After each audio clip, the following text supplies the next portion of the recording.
새벽 예배 담당 때도 참 많이 나오셔서 찬양해 주셔서 감사를 드리고요. 네, 다시 한번 주님의 이름으로 주님의 일을 잘 감당하시기를 부탁을 드립니다. 만약에 어떤 한 설교가가 있는데 그분이 설교를 할 때 은혜도 주고 감동도 주고 또 많은 깨달음도 주었다면 아마 그는 설교를 잘하는 설교가일 것입니다. 그렇지만 설교는 잘했지만 그 설교 가운데 예수님을 빼고 설교한다면 아마 좋은 설교자는 아닐 겁니다. 왜냐하면 예수님이 십자가에서 죽으시고 부활하시고 그래서 지금도 살아계셔서 역사하신다라고 하는 그 말씀이 설교의 알파와 오메가이기 때문입니다. 마찬가지로 신앙생활하는 사람이 주일 성수도 잘하고 기도도 열심히 하고 헌금도 열심히 했다면 아마 그는 신앙생활을 잘하는 신자일 것입니다. 그렇지만 그의 삶에 예수님이 빠졌다면 그 역시도 좋은 신자는 아닙니다. 왜냐하면 예수님이 우리의 삶의 전부가 되셔야 하기 때문입니다. 그래서 우리는 그 예수가 누구신지를 정확하게 알아야 되고요. 예수께서 우리에게 주신 그 복음이 무엇인지를 정확하게 알고 있어야 됩니다. 여러분은 복음이 무엇인지 알고 계십니까? 오늘 복음에 대해서 함께 말씀을 나누려고 하는데 다 알죠. 이미 다 알고 계신 것이지만 정리하는 차원에서 함께 말씀을 나누려고 합니다. 복음을 이해하려면 먼저 전체 그림을 그려보면 참 편합니다. 뼈대를 완성하는 겁니다. 전체 그림이 이거죠. 여러분 다 아실 겁니다. 우리 1번부터 5번까지 같이 한번 읽어볼까요? 시작. 하나님, 죄인, 예수님, 믿음, 삶. 네, 이것이 복음의 전체 그림입니다. 복음의 뼈대입니다. 하나님, 죄인, 예수님, 믿음, 삶. 자, 다시 한번 해보겠습니다. 자, 해보겠습니다. 시작. 잘하셨습니다. 네, 역시 제가 지우길 잘했습니다. 하나님, 예수님, 그리고 제가 이 본문만 보고 해야 되겠습니다. 하나님, 죄인, 예수님, 믿음, 삶인데요. 여기에 말만 붙이면 됩니다. 손가락 한번 펴보시겠어요? 하나님이 사랑하십니다. 그러나 내가 죄를 지었습니다. 내 죄 때문에 예수님이 오셨습니다. 내가 그것을 믿습니다. 하나님과 동행하는 삶을 살겠습니다. 네, 이렇게 하시면 복음의 전체 내용을 이해를 하신 것입니다. 저는 저의 아이들에게 가끔 이제 기도할 때 저녁에 이렇게 기도해주고 애들도 아빠에게 기도해주고 이렇게도 하지만 가끔 애들에게 기도할 때 예수님 영접하는 기도를 시킵니다. 왜냐하면 세상이 어떻게 될지 모르는 거잖아요. 혹시라도 모르는 거잖아요. 그래서 우리 아이들에게 그 예수님의 복음에 대한 분명한 믿음의 고백과 그리고 입술의 선포를 위해서 우리 아이들에게 가끔 영접 기도를 시킵니다. 그리고 물론 설명을 해주죠. 신방을 가면 이제 곧 돌아가실 것 같은 그런 어른들을 신방을 할 기회가 많은데요. 그때 가면 꼭 영접 기도를 시킵니다. 먼저 예수님의 복음에 대해서 잠시 설명을 하고 꼭 그의 입술로 이렇게 선포하게끔 영접하게끔 그렇게 시킵니다. 왜냐하면 이 세상에서는 뭐 아플 수도 있고 또 심지어 죽을 수도 있지만 죽은 이후에 천국을 가지 못하는 것은 절대로 하면 안 되잖아요. 그래서 죽은 이후에는 기회가 없기 때문에 저는 꼭 그렇게 합니다. 그런데 참 감사한 것은 돌아가시기 전에 분들은 거의 대부분 거의 100% 가까이 대부분 주님 영접하자고 믿자고 하면 그렇게 하십니다. 일평생 신앙생활했던 아내를 구박했던 그런 남편들도 그렇게 복음을 설명하고 믿자고 또 입술로 고백하자고 하면 그렇게 하십니다. 그렇게 영접기도 한 이후에 얼마나 감사한지 하나님 분명히 이 영혼 구원 받았을 것입니다. 그렇게 하나님께 영광 돌리고 감사드리고 돌아오곤 합니다.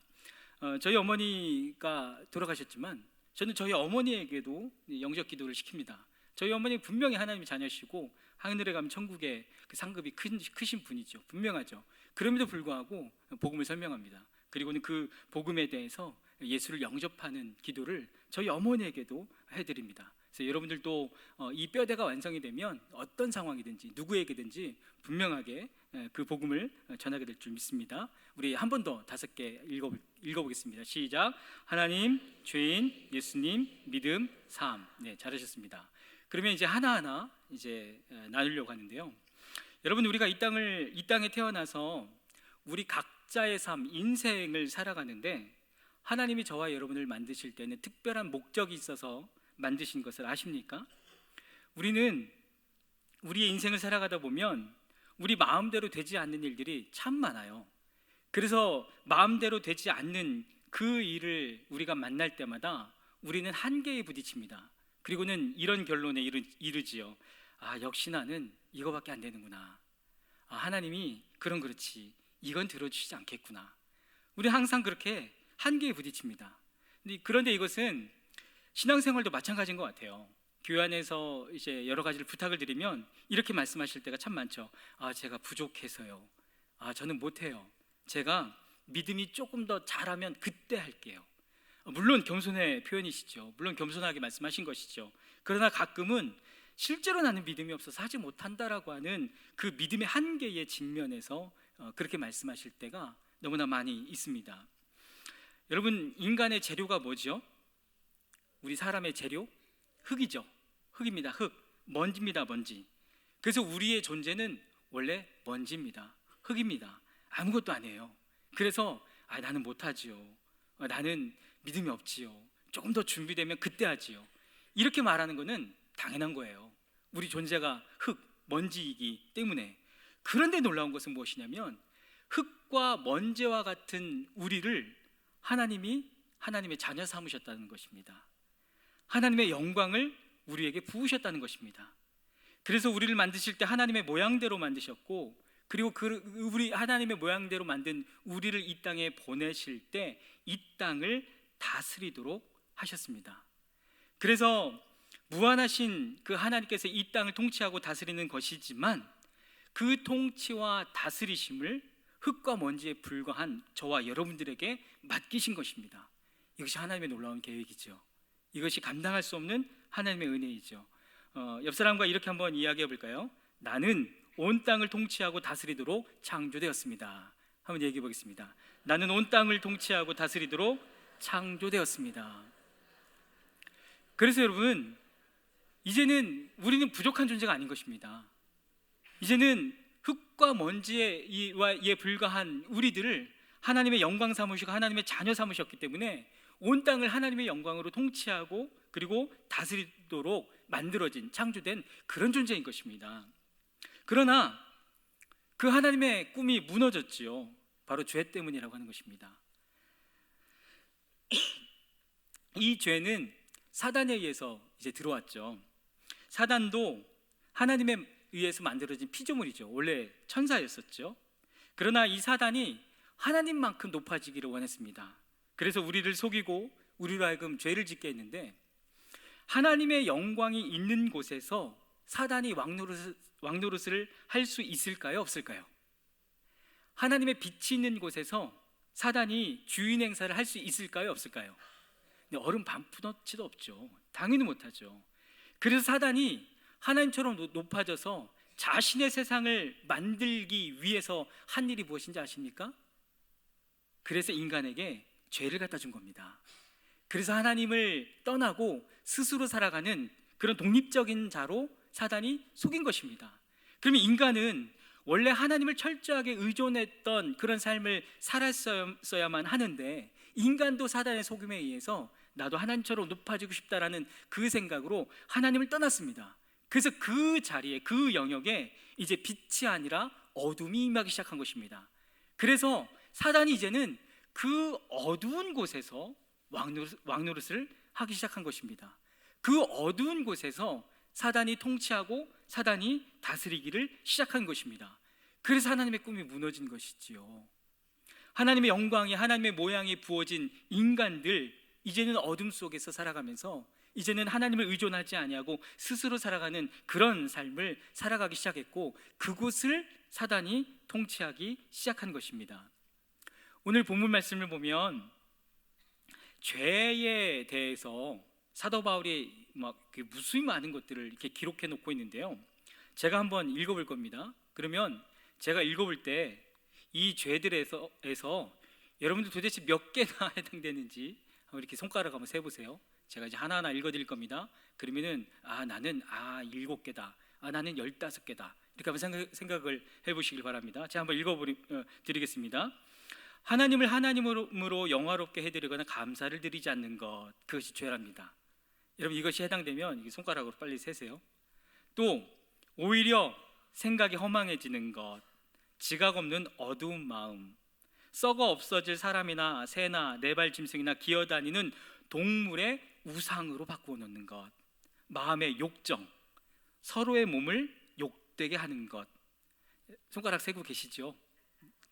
창조주 대신에 피조물을 숭배하고 섬기는 것, 여자들은 남자와의 바른 관계를 바르지 못한 관계로 바꾼 것, 남자들도 여자와의 바른 관계를 버리고 서로 욕정에 불탄 것, 그래서 남자가 남자와 더불어 부끄러운 짓을 하게 된 것, 하나님을 인정하기 싫어하는 것도 죄입니다. 온갖 불의, 악행, 탐욕, 악으로 가득 차 있는 것, 시기, 사의, 분쟁, 사기, 저기로 가득 차 있는 것, 수군거리는 것, 중상하는 것, 하나님을 미워하는 것, 불손, 오만, 자랑, 악을 꾸미는 모략꾼, 부모를 거역하는 것도 죄이고요. 우매한 자, 신의가 없는 자, 무정한 자, 무자비한 자. 자, 나는 5개 이상이다, 나는 15개 이상이다. 예전에 새신자 양육하고 있는데 저는 7개요 당당하게 얘기를 하더라고요. 누가? 여러분 어떠세요? 몇 개나 되세요? 셀 수 없죠. 무수히 많죠. 그리고 우리의 죄가 이뿐이겠습니까? 지면이 이만큼밖에 할애가 되지 않기 때문에 요만큼밖에 쓰이지 않았겠죠. 그런데 로마서 1장 말씀을 쭉 읽다 보면 이 말씀은 정말 어쩜 그렇게 우리를 정확하게 표현해주고 있냐, 우리의 속사람을 정확하게 표현해준 그 말씀이 32절에 나와 있습니다. 32절 말씀을 보면, 표준 세번역 말씀으로 보면, 제가 한번 읽어드립니다. 그들은, 우리입니다, 죄인들을 이야기하는 겁니다. 그들은, 이와 같은 일을 하는 자들은 죽어야 마땅하다는 하나님의 공정한 법도를 알면서도 자기들만 이런 일을 하는 것이 아니라 이런 일을 저지른 사람을 두둔하기까지 합니다. 이 말씀 속에서, 32절 말씀 속에서 우리 인간을 얼마나 정확하게 설명해주고 있냐면, 우리가 죄를 지을 때, 우리가 욕심에, 또한 욕정에 우리가 무너질 때 우리는 그것을 알고도 짓습니다. 하나님 기뻐하시지 않을 거야, 이거는 죄야, 그것을 알고도 죄를 짓게 됩니다. 왜 그럴까요? 왜? 하나님의 뜻을 몰라서 그런 것도 아니고, 그것이 죄인 줄을 몰라서 그런 것도 아닌데, 여전히 우리는 죄의 삶을 살아가고 있는 것입니다. 사도 바울도 그런 고백을 했죠. 왜 사도 바울의 고백처럼 우리 늘 그런 삶을 반복하면서 살아갈까요? 로마서 7장 21절에서 25절까지의 말씀을 보면 사도 바울이 이렇게 고백을 합니다. 제가 한번 읽어드립니다. 여기서 나는 법칙 하나를 발견하였습니다. 곧 나는 선을 행하려고 하는데 그러한 나에게 악이 붙어 있다는 것입니다. 나는 속사람으로는 하나님의 법을 즐거워합니다. 그러나 나는 비참한 사람입니다. 노란 거 보지 마시고요, 그 밑에 있는 거. 비참한 사람입니다. 누가 이 죽음의 몸에서 누가 나를 건져 주시겠습니까? 나 자신은 마음으로는 하나님의 법을 섬기고 육신으로는 죄의 법을 섬기고 있습니다. 왜 그럴까요? 우린 선을 행하기를 원하고 하나님을 따라 살기를 원하고 주님의 말씀을 듣고 주님의 말씀을 명확하게 듣고 그 말씀을 따라가는 삶을 살기를 분명하게 원하지요. 그러나 우리의 삶을 보면, 우리의 삶의 패턴을 보면 여전히 죄를 따라가는 그런 삶을 살아가고 있습니다. 왜 그럴까요? 여러분, 우리가 살아가는 이 세상은요, 모든 것이 법에 의해서 움직입니다. 어떤 법, 예를 들어 만류 인력의 법칙, 모든 것은 위에서 아래로 떨어지죠. 이것은 어느 곳에 가든지 다 똑같은 겁니다. 그 법칙을 무시할 수 없고 그 법칙이 효력을 미치지 않는 것이 없습니다. 그래서 모든 세상은 법에 의해서 움직입니다. 그런데 사단은 사단은 하나님만큼 높아지기 위해서 우리 인간을 속였다고 말씀을 드렸습니다. 그래서 인간이 하나님을 떠나 죄인이 되었는데 그 어두운 곳, 죄에게 그 어두운 영역을 이렇게 들여진 그 영역 속에서는 그 어두움만큼은 이제 사단이 와서 사단이 마음대로 그것을 지배하는 것입니다. 그래서 그 법이 무엇이냐? 사단이 만들어 놓은 법인 것입니다. 죄의 법이라고 하는 것. 하나님이 통치하시고 하나님이 다스리는 것이 아니라 사단이 통치하고 사단이 다스리는 그런 어두운 그런 법이 생기게 된 것입니다. 중간에 23절 말씀 그 노란색을 보면요, 그렇게 이야기를 하죠. 내 지체에는 다른 법이 있어서 내 마음의 법과 맞서서 싸우며 내 지체에 있는 죄의 법에 나를 포로로 만드는 것을 봅니다 라고 이야기를 합니다. 왜 자꾸 내가 하나님을 영화롭게 하기를 원하지만 그런 삶을 살아가지 못하느냐? 내가 그 죄의 법의 포로가 되어져서 그것에 얽매여서 살아가고 있기 때문에 우리의 삶은 죄를 짓기 마련이게 된 것입니다. 요즘에 그 김영란법이 통과가 됐죠. 발효가 됐고 통과가 됐습니다. 여러분, 김영란법이 통과가 된 이후에 온 나라가 조용해졌습니다.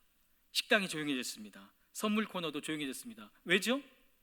그 법이 통과된 이후에는 대한민국에 사는 모든 사람은 그 법에 저촉되기 때문입니다. 그 법의 다스림을 받기 때문입니다. 마찬가지로 이 땅 가운데에 마귀가 합법적으로 우리가 살아갈 수 있는 그 권리들, 우리가 살아가는 모든 삶의 모습들을 사단이 합법적으로 그것을 빼앗아 가는 것입니다. 그래서 우리의 삶은 이 사단이 합법적으로 지배하는 죄의 법 아래 놓여져 있는 것입니다. 그래서 이 땅 가운데 계속해서 우리에게 부어지는 것이 무엇입니까? 고난이라고 하는 것. 끊이지를 않죠. 하나님의 영광인데, 하나님의 모양인데 왜 우리에게 고난이 옵니까? 죄의 법 아래 있기 때문입니다. 사단의 통치와 사단의 다스림을 받고 있기 때문입니다. 그래서 또 우리에게는 질병이라는 것도 찾아오고요, 그래서 결국에는 죽음이 우리에게 찾아옵니다. 관계가 끊어지기 시작합니다. 우리가 가난에 묶이고 서로 비난하고 인간에게 전쟁이 있고 인간에게 결국 사망의 일들이 일어나게 된 것입니다. 그것이 인류의 역사이지요. 다시 한번 말씀을 드리지만 그런 일들이 나타나는 것은 당연한 결과입니다. 왜? 죄의 법 아래 놓여져 있기 때문에, 사단이 다스리고 있기 때문입니다. 그러나 하나님의 영원한 목적은 변하지 않았습니다. 하나님은 이 땅을 결코 포기한 적이 없으십니다. 하나님은 하나님의 자녀를 포기하지 않으셨습니다. 그래서 하나님은 하나님의 뜻을 이루기 위해서 그분의 영광을 다시 우리에게 부어주셨습니다. 그분이 누구시죠? 바로 예수님이시죠. 예수님을 말미암아 하나님의 그 영원한 목적이 다시 부어지는 것입니다. 다시 회복되는 것입니다.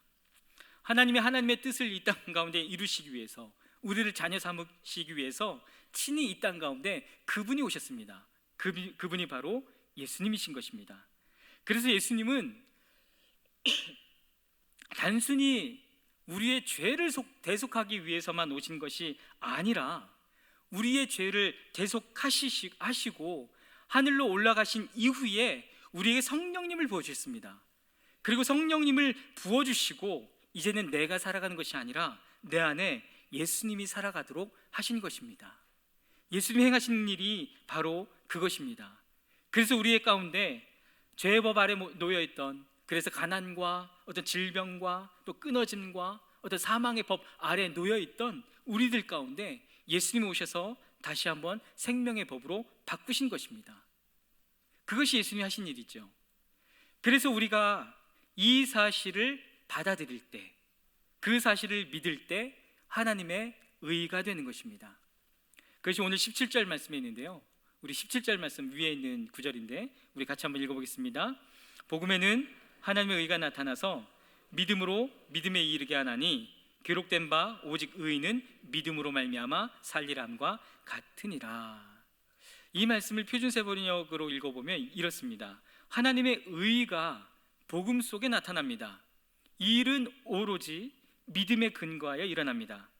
이것은 성경에 기록한 바 의인은 믿음으로 살 것이다 한 것과 같습니다. 그래서 하나님의 행하신, 예수 그리스도로 말미암아 행하신 그 일을 믿는 자들은 이제 하나님의 의가 되는 것입니다. 하나님의 의가 뭘까요? 하나님의 의 많이 들어봤는데, 골로새서 1장 21절 말씀을 보면 전에는 우리가 악한 행실로 멀리 떠나 마음으로 하나님과 원수가 되었다고 합니다. 그래서 우리는 하나님 앞에 나아갈 수가 없습니다. 그렇지만 이제는 하나님의 의라고 하는 것이 무엇이냐면, 이제는 예수 보혈로 말미암아, 예수 공로로 말미암아 하나님의 자녀로서 하나님께 이제는 당당하게 나아갈 수 있는 의가 되었다라고 하는 것입니다. 그것이 바로 하나님의 의인 것입니다. 어둠의 상태로는, 암흑의 상태로는, 죄의 법 아래의 상태로는 하나님 앞에 절대로 갈 수 없습니다. 왜냐하면 그분은 거룩하신 분이기 때문에 그분은 죄를 품으실 수가 없습니다. 그러나 이제는 예수 그리스도로 말미암아 죄 없는 상태로, 이제는 의인의 상태로 이제 하나님 앞에 나아가 하나님의 자녀가 되는 것입니다. 바로 그것이 믿음을 가진 자, 그 예수 그리스도에 대한 믿음을 가진 자에게 일어나는 놀라운 축복인 것입니다. 그런데 예수님께서 제자들에게 죽음을 예고하셨죠. 내가 이제 고난을 당하고 죽을 것이다. 그렇지만 나는 죽음으로 끝나지 않고 부활할 것인데, 부활한 이후에 나와 똑같은 또 다른 보혜사 성령을 너희에게 부어주실 것이다. 그러시면서 그 성령이 오셔서 하실 일들에 대해서 예수님이 제자들에게 말씀해 주시는데요, 그것이 요한복음 16장 8절과 9절입니다. 우리 같이 읽어보겠습니다. 그가 와서 죄에 대하여, 의에 대하여, 심판에 대하여 세상을 책망하시리라. 죄에 대하여라 함은 그들이 나를 믿지 아니함이요. 성령께서 오셔서 죄가 무엇인지를 깨닫게 하실 것입니다. 의가 무엇인지를 성령이 오셔서 가르쳐 주실 것입니다. 또 심판에 대해서 경험케 하실 것입니다. 그런데 성령께서 가르치실 때 죄가 뭐냐, 죄에 대하여라 함은 그 죄가 뭐라고요? 그들이 나를 믿지 아니하는 것, 그것이 죄입니다. 그래서 예수님이 이 세상에 오시기 전 구약 시대에는 사람들이 자기가 지은 죄 때문에 지옥을 가는 겁니다. 아까 보았던 그 수많은 죄들 있죠. 그 수많은 죄들 때문에, 자신이 지은 그 죄 때문에 그 죄의 결과로 죽음에 넘겨지는 것입니다. 심판을 받는 것입니다. 그러나 그 죄의 법을 예수님이 오셔서 다 해결해 주셨죠. 그래서 예수님이 오신 이후에는 내가 지은 죄 때문에 지옥을 가는 것이 아니라, 내가 지은 죄 때문에 심판을 받는 것이 아니라, 그것을 다 해결해 놓으신 예수님을 믿지 않기 때문에 심판을 받는 것입니다. 이해가 되시죠? 그래서 우리가 예수님을 믿어야 되는 것입니다. 그래서 예수님을 우리가 믿고 그분을 나의 구세주로 받아들이는 것입니다. 그래서 정말 어떤 죽음의 직전 앞에 있다면 정말로 그분으로 하여금 우리가 말씀드려야 되는 것, 혹시 죽음 앞에 있지 않더라도 온 인류 가운데에 우리가 꼭 전해야 될 그 복음, 그 기쁜 소식이 무엇이냐면, 예수께서 모든 것을 해결해 주셨고, 내가 그 예수를 믿을 때 그 예수로 말미암아 우리는 하나님의 의가 되는 것이라고, 우리는 하나님의 자녀가 되는 것이라고, 그것을 말해줘야 되는 것입니다. 왜냐하면 그것을 믿지 않기 때문에, 그 소식을 들어보지도 못했기 때문에 죽은 이후에 심판을 받는 것입니다. 정죄를 받는 것입니다. 이것을 정확하게 하셔야 돼요. 이제는 더 이상 우리가 지은 죄 때문에 지옥에 가는 것이 아니고요, 그것을 해결해 주신 예수 그리스도를 믿지 아니하고 그 예수 그리스도를 받아들이지 않기 때문에 그 결과 우리는 심판을 받게 되는 것입니다. 그런데 놀라운 것은 우리가 그것을 믿음으로 취할 때, 예수님 그렇습니다. 예수님으로 말미암아 내가 하나님의 자녀, 하나님의 의가 되었습니다 라고 하는 그 십자가 공로를 내가 믿음으로 취할 때, 이전에는 사단의 통치 아래 있었지만, 이전에는 사단의 다스림 안에 있었지만, 그래서 죄의 법 아래에 묶여 살았지만, 이제는 그 믿음이 있는 자에게는 사단이 합법적인 권리를 행사할 수 없다라고 하는 것입니다. 우리가 그것까지 믿는 것입니다. 왜냐하면 예수로 말미암아 모든 죄의 법이 파쇄됐기 때문입니다. 모든 죄의 법이 끊어졌기 때문입니다. 이제는 예수 믿는 자는 죄의 법 아래에 놓여 있는 것이 아니라 생명의 법, 성령의 법 아래에 놓여 있고, 그 생명의 법, 성령의 법이 우리를 지배하는 것입니다. 여러분, 이것을 믿으십니까? 여러분, 이것을 믿으신다면 이제는 예수로 말미암아 성령의 법, 생명의 법이 나를 다스린다라고 하는 이것을 믿는다라면, 이제 마지막으로 우리의 삶의 자리 가운데 이런 일들이 있을 수 있습니다. 그것이 무엇이냐면, 우리 삶 가운데에 죄의 법 아래 놓여져 있을 때 가난이라고 하는 것, 고난이라고 하는 것, 그것 때문에 너무나 힘들었죠. 무너짐이라고 하는 것, 깨어짐이라고 하는 것, 그것 때문에 너무나 힘들었죠. 그러나 그 죄의 법 아래 있었던 모든 저주들, 모든 아픔들은 예수님이 해결해 주셨기 때문에 내가 그것을 믿는다면, 그 가난의 영에 이제는 생명의 법, 성령의 법이 역사하십니다. 하나님의 빛이, 하나님의 영광이 다시 비추기 시작했습니다. 정말로 이것을 믿는다면, 이것이 믿어진다면, 이제는 우리 삶 속에 있는 그 가난의 영에 대해서, 우리 삶 가운데 있는 그 고난의 영에 대해서, 우리 삶 가운데 있는 그 질병의 영에 대해서 나사렛 예수 그리스도의 이름을 선포할 수가 있는 것입니다. 내 공로가 아니라, 내 정성이 아니라, 내 믿음이 아니라 예수님의 이름으로, 예수님의 공로로 그것을 물리치고 이제 죄의 법들이 떠나가고 그곳 가운데 주님의 빛과 주님의 영광이 들어오기 시작하는 것입니다. 그것이 예수 믿는 자들의 삶인 것입니다. 그것이 예수 믿은 자, 그래서 하나님의 의가 된 자들이 마땅히 누려야 될 하나님의 하나님의 자녀의 삶인 것입니다. 그렇다면 얼마나 하나님의 자녀의 삶을 살아가고 계십니까? 이제 이것이 우리에게 남겨진 숙제이지요. 예수님이 분명히 내 안에 오셨고, 내가 생명의 성령의 법에 사로잡혀 살아가고 있는 것을 내가 분명히 알매도 불구하고 여전히 우리의 삶 가운데는 예전과 같은 일들이 있습니다. 여전히 죄의 법 아래에 있을 때 살아가던 모습들이 우리의 삶 가운데 여전히 많이 있습니다. 그럼 이거는 무엇 때문일까요? 왜 그럴까요? 예수님이 내 안에 들어오셨음에도 불구하고 여전히 어둠이 있고, 여전히 가난함이 있고, 여전히 질병과 여전히 깨어짐이 있는데, 도대체 내 죄가 해결이 되지 않은 것인가? 도대체 예수님이 오시지 않은 것인가? 여러분, 그것이 우리로 하여금 갈등하게 하는 또 하나의 문제입니다. 예화를 하나 말씀을 드리면요, 이런 예화를 드릴 수 있습니다.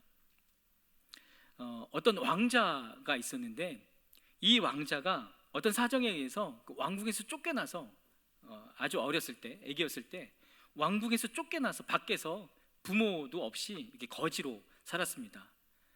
그런데 나중에 알고 보니까, 이렇게 추적해 보니까 이 거지가 왕자인 거예요. 그래서 왕궁에서 그 사실을 알았습니다. 그래서 그 거지였던 왕자, 지금은 거지였지만 하여간 그 왕자를 왕궁으로 다시 모셔왔습니다. 그래서 이제는 이 거지였던 이 왕자는 왕궁에서 왕자의 삶을 살아가기 시작합니다. 그런데 왕자의 삶을 살아가기 시작하는데 이 왕궁이 너무 답답한 거예요. 이게 살기가 너무 힘든 거예요. 왜냐하면 예전에는 밥을 먹을 때 딱 2개만 있으면 됩니다. 깡통 하나, 숟가락 하나. 그러면은 어디 가서 이렇게 두드리면 누가 밥 주면 그거 막 퍼먹으면 되거든요. 근데 이 왕궁에 와 보니까 뭐 이렇게 식탁 이만한 거 위에 식탁 보를 깔아놓고, 칼은 칼대로, 스푼은 스푼대로 그렇게 먹어야 되고, 꼭 그 어떤 식사 예도를 지켜야 되고, 어떤 왕의 도를 지켜야 되고, 이거 너무 힘든 거예요. 너무 지키기가 힘든 거예요. 막 먹으려고 그러면 옆에 시중 드는 사람들이, 왕자님 그러시면 안 됩니다. 여기서는 그러시면 안 됩니다. 이게 너무 힘든 겁니다. 그래서 이 왕자가 하루는 너무 괴롭고 힘드니까 옛날 삶을 살았어요. 그래서 어디에서 깡통 없나, 깡통을 주워왔어요. 그리고 숟가락 하나 주워와서 막 있는 대로 퍼서 비벼서 먹고 막 두들기고 막 그렇게 살았습니다. 여러분, 이 왕자가 깡통을 하나 얻어서 그 안에 밥을 막 있는 대로 쑤셔 넣고 막 비벼 먹었습니다. 거지처럼. 완전 모습이 거지죠. 그래도 이 사람은 왕자입니까? 거지입니까? 왕자지요. 이해가 되십니까? 아무리 거지 같은 삶을 살아도 이 사람의 신분은 왕자입니다. 왜? 왕자니까. 여러분, 우리 안에 예수 그리스도께서 생명으로 오셨습니다. 예수께서 우리에게 빛으로 오셨습니다. 그러나 여전히 우리의 삶을 보면 예수가 우리의 삶 가운데 오셔서 좌정하기 이전 죄의 법 아래에 놓여 있을 때의 삶이 여전히 나옵니다. 왜냐하면 우리가 너무나 오랫동안 그 죄의 법 아래에서 살았기 때문에, 죄 속에서 살았기 때문에 죄 짓고 사는 게 더 편한 겁니다. 하나님의 영광이 아닌, 하나님의 임재가 아닌, 말씀 중심이 아닌 그냥 내 뜻대로 내 자전적인 삶을 살아가는 것이 훨씬 더 편합니다. 그래서 어디 깡통 없나, 어디 숟가락 없나 두들겨 보고, 그것이 훨씬 더 익숙하고 편한 것입니다. 그러나 분명히 기억하십시오. 우리의 삶 가운데 그런 죄의 모습들이 나온다 할지라도, 그런 두려움들과 그런 아픔들과 그런 연약함들이 나온다 할지라도, 여러분, 우리는 누굽니까? 하나님의 자녀입니다. 하나님의 의인 것입니다. 여러분, 이 사실이 얼마나 놀라운지 아십니까? 여러분, 여러분의 가난함이 떠나갈까요? 아니, 어떻게 평생 내가 살아왔는데, 그것은 죄의 법 아래에 놓여있던 내 이전의 삶인 것입니다. 예수님이 오셨다면 하나님의 의로, 하나님의 자녀로 바뀐 것입니다. 그렇다면 내가 그 가난에서 떠나는 것이 정말 너무 힘들어 보이지만, 그 예전의 삶이 더 익숙해 보이지만, 그럼에도 불구하고 예수께서 나에게 오셔서 하나님의 영광을 다시 부어줬기 때문에 우리는 믿음으로 나아가는 것입니다. 하나님, 내 가정 가운데 가난함이 떠나가고 하나님이 말씀 속에서 정확하게 말씀하셨던 것처럼 주님의 그 풍성한 일들이 내 가정 안에 일어나게 될 것입니다. 아직은 어색하죠. 그게 아직은 안 될 것 같죠. 하도 옛날 생각에 옛날 삶이 찌들어져 있었기 때문에. 그러나 나는 하나님의 의라고요. 나는 하나님의 자녀라고요. 왕궁 안에서 내가 왕자인가 내가 거지인가 그 고민 안 해도 돼요. 나는 왕자예요. 거지 같은 삶이 나와도 나는 왕자예요. 사랑하는 여러분과 여러분의 삶 가운데, 여러분의 가정 가운데, 자녀들 가운데 하나님의 영광의 일들이 일어납니다. 여전히 그런 반대의 일들이 일어나는 것처럼 보이고, 여전히 나를 힘들게 하는 것들이 보인다 할지라도 내가 하나님의 의인가 아닌가, 내 안에 예수의 생명이 있나 없나, 그거를 고민하지 않아도 되는 것입니다. 왜냐하면 이미 하나님의 의이고 하나님의 자녀이기 때문입니다. 그렇다면 이제 우리에게 남겨진 것이 무엇이냐면, 어떻게 하면 하나님의 그 풍성한 은혜가 내 삶 가운데 나타날 수가 있고, 하나님의 그 귀한 은혜와 축복이 내 삶 가운데 일어날 수가 있는가, 이제 어떻게 하면 내가 하나님의 왕자로서의 삶을 살아갈 수가 있는가, 그걸 고민하고 그걸 하나님 앞에 당당하게 누리고 자녀로서 아버지신 하나님께 요청하고 그 삶을 살아가면 되는 것입니다. 이것이 믿어진다면, 이 말씀을 통과했다면, 여러분, 우리에게 있는 가난함 떠나가지 않을 이유가 없습니다. 우리에게 있는 깨어짐 떠나가지 않을 이유가 없습니다. 아니, 하늘에서는 예수께서 십자가를 완성하실 때 이미 이루어진 것입니다. 주기도문에서 그렇게 이야기를 합니다. 뜻이 하늘에서 이루어진 것 같이 이미 이루어진 것입니다. 그러면 이 땅을 왕자로, 하나님의 자녀로, 하나님의 의로 살아가는 우리들 가운데 당연히 우리가 살아가는 그 삶이 무엇이냐면, 이제는 하나님의 자녀로, 하나님의 의로 뜻이 하늘에서 이루어진 그 영광, 그 응답, 그 회복, 그 축복, 그 소망의 삶을 이 땅 가운데서도 살아가면 되는 것입니다. 예수 공로로 말미암아, 예수 이름으로 말미암아 그렇게 살아가면 되는 것입니다. 예수께서 이미 내 안에 오셨음에도 불구하고 예전과 같은 삶을 살아가는 것 당연하죠. 우리가 육신을 입고 있었기 때문에. 이 육신을 벗을 수 있는 유일한 것은 우리가 이 땅에서는 죽고 천국에 가는 것입니다. 천국에 가기 전까지는 늘 그 굴레가 있죠. 그럼에도 불구하고 내 존재, 내 자체는 하나님의 의이고 하나님의 자녀인 것입니다.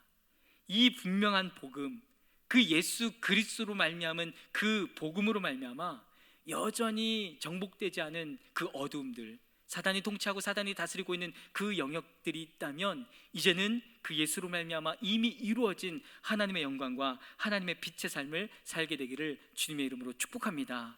하나님의 그 목적, 하나님의 꿈, 하나님의 비전이 예수로 말미암아 다시금 회복되어졌기 때문입니다. 기도하겠습니다. 하나님 감사합니다.